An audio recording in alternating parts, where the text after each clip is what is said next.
Perang antara Rusia dan Ukraina telah berlangsung bertahun-tahun tanpa ada kejelasan kapan akan berakhir.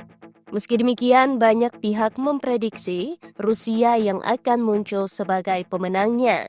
Berikut ini penjelasan mendalam mengenai berbagai alasan mengapa Rusia dianggap sebagian pengamat tidak mungkin kalah dalam konflik melawan Ukraina. Dilihat dari berbagai sudut pandang, strategis, militer, ekonomi, geopolitik, dan sejarah. Perlu dicatat, ini bukan bentuk dukungan terhadap perang atau kekerasan, melainkan kajian analitis dari faktor-faktor yang dianggap membuat Rusia sangat sulit dikalahkan dalam konflik ini. 1. Kekuatan militer konvensional Rusia. Rusia adalah pewaris utama kekuatan militer Uni Soviet dengan salah satu angkatan bersenjata terbesar dan paling berpengalaman di dunia. Rusia memiliki lebih dari 1 juta personel militer aktif dan cadangan dalam jumlah besar. Ukraina memiliki pasukan yang kuat namun secara kuantitas tetap kalah jauh. Rusia memiliki gudang senjata yang luas, termasuk artileri berat, tank seperti T-90, jet tempur, Su-35, Su-57, dan sistem pertahanan udara S-400. Rusia mampu memproduksi sebagian besar peralatan perangnya sendiri tanpa tergantung pada impor, berbeda dengan Ukraina yang sangat tergantung pada bantuan luar negeri. 2. Kekuatan nuklir. Salah satu alasan paling kuat mengapa Rusia dianggap tidak mungkin kalah adalah karena ia memiliki arsenal nuklir terbesar di dunia. Rusia memiliki sekitar 6.000 hulu ledak nuklir dan kemampuan meluncurkannya melalui berbagai platform ICBM atau Intercontinental Ballistic Missile, SLBM, Submarine Launch Ballistic Missiles, dan bomber strategis. Ancaman penggunaan senjata nuklir, meskipun secara etis dan moral sangat dikecam, tetap menjadi alat tawar yang sangat kuat dalam geopolitik. NATO dan Amerika Serikat sangat berhati-hati agar tidak memprovokasi Rusia hingga titik yang bisa memicu eskalasi nuklir. 3. Dukungan domestik dan ketahanan politik.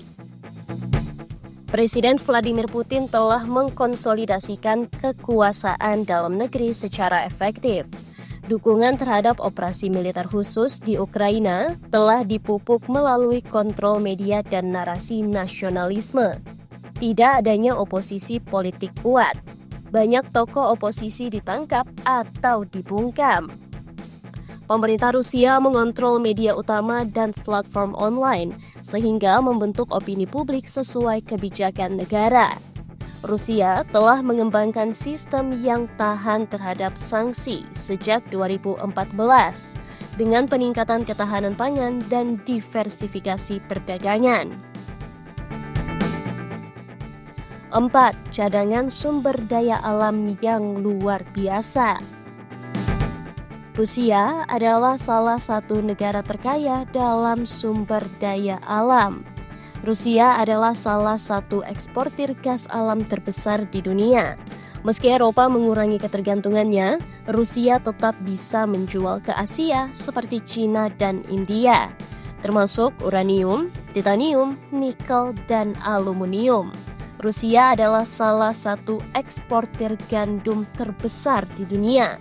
Sumber daya ini tidak hanya menopang ekonomi domestik, tetapi juga menjadi alat tekanan geopolitik terhadap negara-negara lain. 5. Ketergantungan dunia pada Rusia.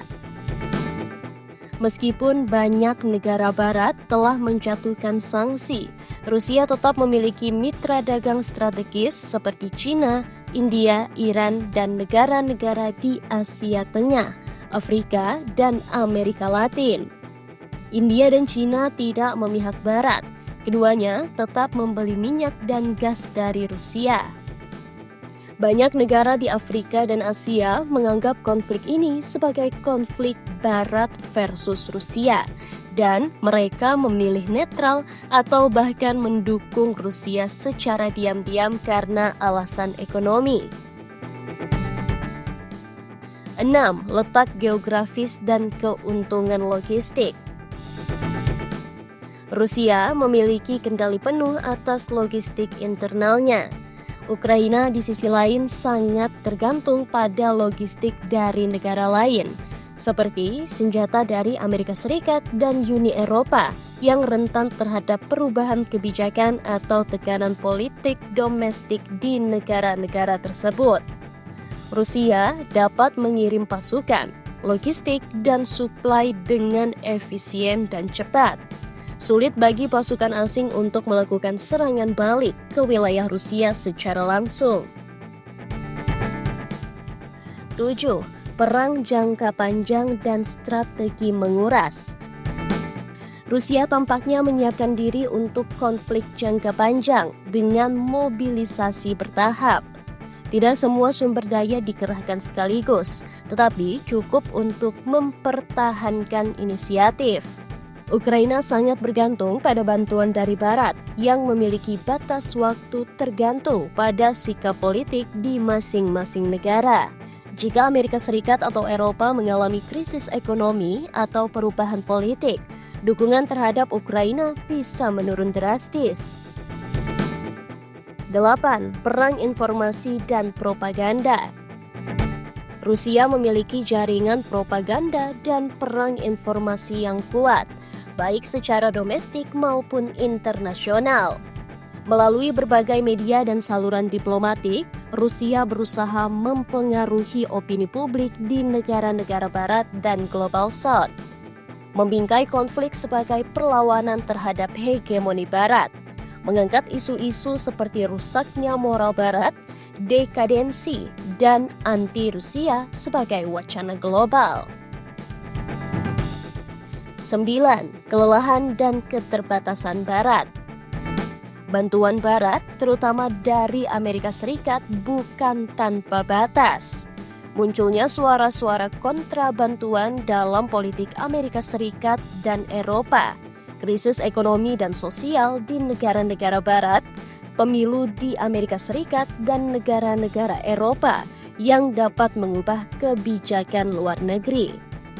Rusia hanya perlu bertahan cukup lama hingga dukungan terhadap Ukraina melemah dengan sendirinya. 10. Pengalaman perang dan mentalitas bertahan. Rusia sebagai negara pewaris Uni Soviet memiliki sejarah panjang dalam menghadapi invasi dan konflik besar. Pengalaman dari Perang Dunia II atau Patriotic War telah menjadi bagian dari identitas nasional Rusia. Bangsa Rusia memiliki sejarah kelam bertahan dari invasi Napoleon, Nazi Jerman, dan embargo ekonomi. Mentalitas semua dikorbankan demi tanah air ini membuat mereka cenderung tidak menyerah atau mengakui kekalahan bahkan ketika dalam posisi sulit.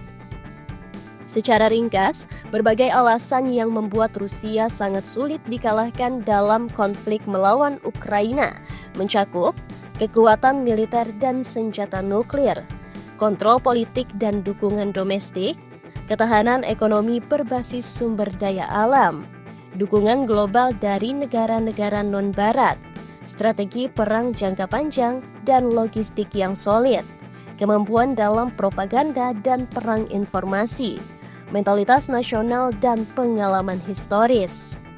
Namun, ini tidak berarti Rusia akan menang secara mutlak atau tanpa kerugian.